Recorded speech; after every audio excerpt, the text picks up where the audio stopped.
Welcome back to Sports by GSMC Podcast Network. I'm your host, Jeremy Lapidus. If you are just tuning in, we just finished going over the JJ McCarthy update. He has a torn meniscus, will be out either 4 to 6 weeks or 4 to 6 months, depending on the surgery that he chooses, putting Sam Darnold as the penciled-in starter for Week 1.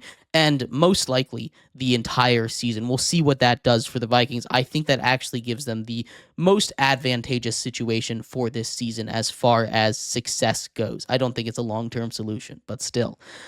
We also talked about in the first segment a 2028 possible Olympic men's basketball roster. Just a couple of returners, only one of those old legends. A changing of the guard has completely happened. By this point, I do have Kevin Durant back in the roster, though, going for his fifth straight gold against on a team that might not even be favored then. I truly do believe that some of these teams, like France or Serbia, might even be favored over the U.S. at that point.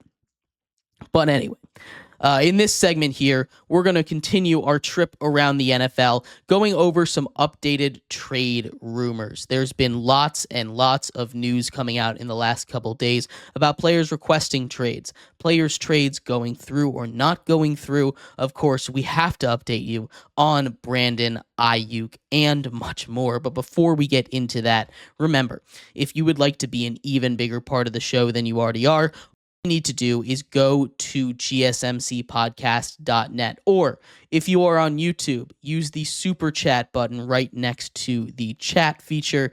If you do that, leave a message. That message should pop up on the bottom of the screen for you, me, and everybody else around the world to see. If you do have a burning question about sports, anything at all that you would like to ask, go and throw that in the comments. Throw it in the chat. I will get to it as soon as I possibly can.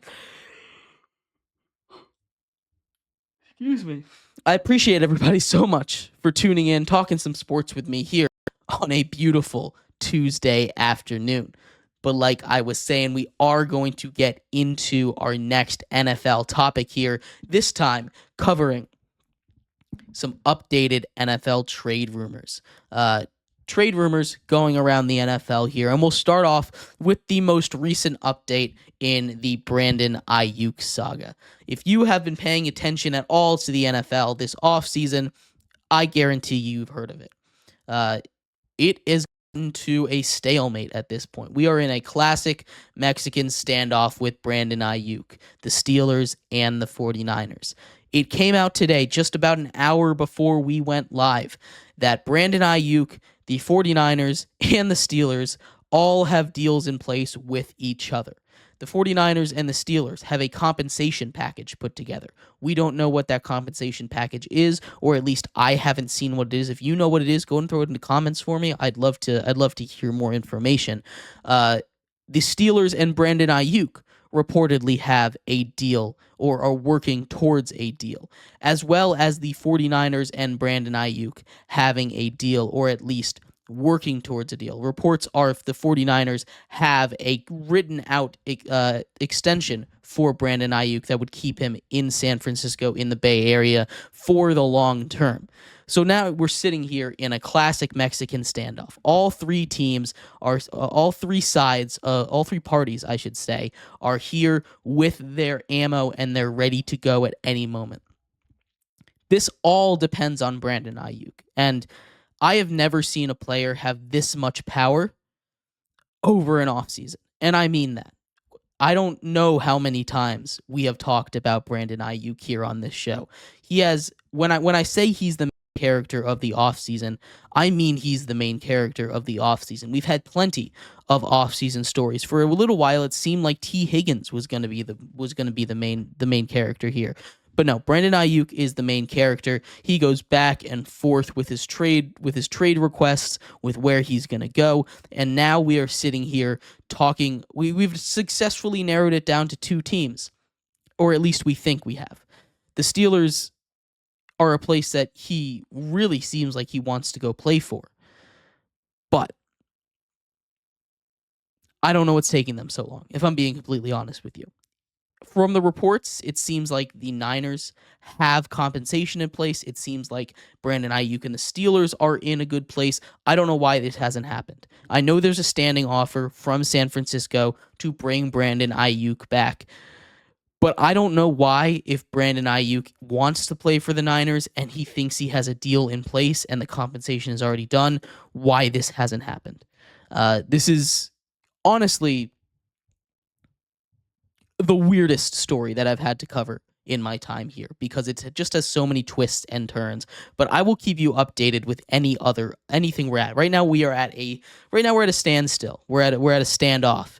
And I think it's just about 50-50 with where he's going to go. I think maybe leaning a little bit more towards the Steelers, but I'm really curious to see what that trade compensation is. Obviously, the Patriots and the Browns, it involved a wide receiver to help win. Now, I heard, again, not a reported source or anything, just a random comment on a couple of Twitter posts over there.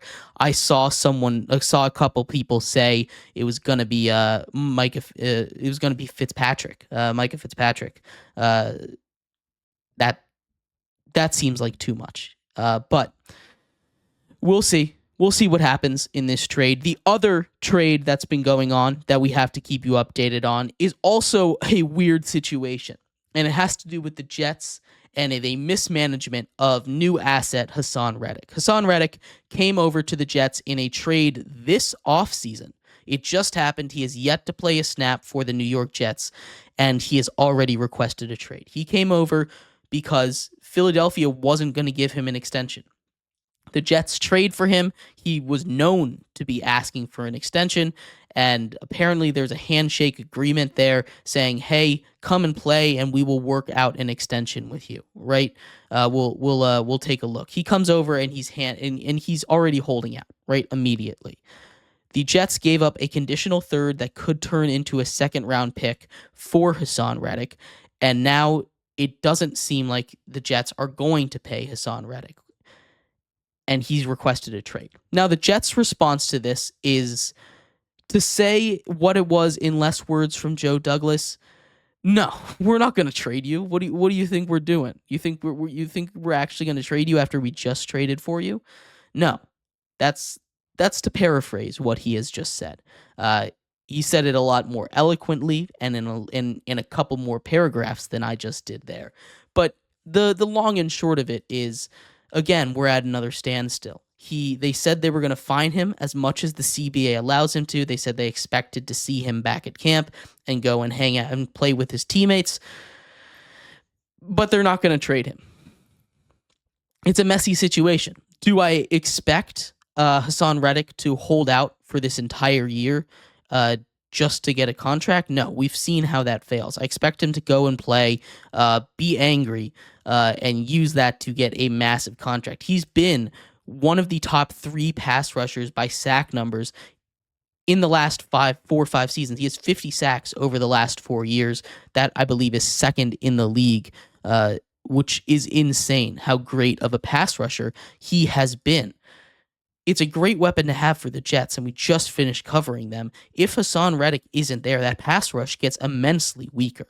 Now, that's still a great defense, regardless of a weaker pass rush. They still have probably the best secondary in the league, some of the best linebacker core in the league. And with Aaron Rodgers at quarterback, the offense should be stabilized, should be at the very least fine, which if it was that last year, they probably make the playoffs because of how good the defense was. Nothing's a guarantee in football, but I don't expect anything to happen with Haason Reddick. I expect Haason Reddick to hold out as long as he can. I don't think he's going to get a deal. He's going to test free agency, and sometimes that works, sometimes it doesn't. He's definitely not coming back to the Jets, though. This is a one and done. He's not happy here, and it's just kind of dumb. That's how I describe that. That's the only word I can use to describe this situation, because if you're Joe Douglas and the Jets, right, you say, oh, we want Haason Reddick. Haason Reddick is unhappy. Philadelphia is not going to give him a contract, and we would like him on our team. You know this information when you trade for him. And yet, having no intention to extend him, you think it's going to be just fine. I don't think, or I hope that Joe Douglas doesn't think that he's holding out for a new contract just because he was with the Eagles. I really hope he doesn't think the Jets are the reason for the Jets are the reason that he is going to play, because it's the New York Jets, because it's a New York market, because it's not the Eagles. I think that's ridiculous, and I think he should have seen this coming from about a million miles away. And yet he sat here twiddling his thumbs, letting this situation develop to a point where it can't be fixed anymore, where you're going to let a great player walk out the door, where you're going to let a guy who has 50 sacks over the last 4 seasons, whether he plays or not this year, walk for nothing. You gave up a third, potentially a second-round pick for a guy to be pissy at you because you knew what he wanted and you wouldn't give it to him. That is just bad management. That's bad GMing. If you're going to trade for a guy that wants a contract, you have to talk to him to see if he'd be okay without you giving a contract, or give him a contract. I feel like this is common sense here. And maybe I'm way overreacting here, but it just doesn't make any sense. This compounded with what they did in free agency, basically just bowing the knee to Aaron Rodgers last year and it becoming a disaster. That's 2 straight off seasons where this front office has done a lot of bad. Now, their drafting has been immaculate. They've done awesome in the draft, which is why this team has developed so much in this Joe Douglas era. But you need to be able to use free agency and trade. That's 2/3 of your job right there. It's very important that you know how to build a team outside of the draft, because the draft can only do so much. Now, it can build a great foundation for your team, but you have to be able to build outside of it, and you have to be able to know when to trade for guys and when to sign guys and when to say no or yes to guys. And I think if they had no intention of extending Haason Reddick when they traded for him, that is a waste of a 3rd/2nd round pick. And there is no excuse for it, to be completely honest with you. I don't understand what the Jets and Joe Douglas are doing. This does not make them look good. And if I was a Jets fan, I'd just be at a loss of words, to be completely honest. It's just a dumb move. It really is. This whole situation is dumb. But anyway, let me know what your thoughts are on what Brandon Aiyuk should do. 49ers or Steelers. I think he should stay with the Steelers because that gives him the best chance of winning. But but it seems like he has a little more momentum to the Steelers right now, as well as what the Jets should do with Haason Reddick. I think they should pay him. But anyway, let me know what your thoughts are. We're going to take a quick break here. When we come back, we're going to finish off our show talking about the Houston Texans. We're continuing our series covering every single NFL team, giving them a record prediction as well as an offseason grade. So we're going to give that offseason grade to the Houston Texans coming up next. Stick around for that. We'll be right back here on Sports by GSMC Podcast Network.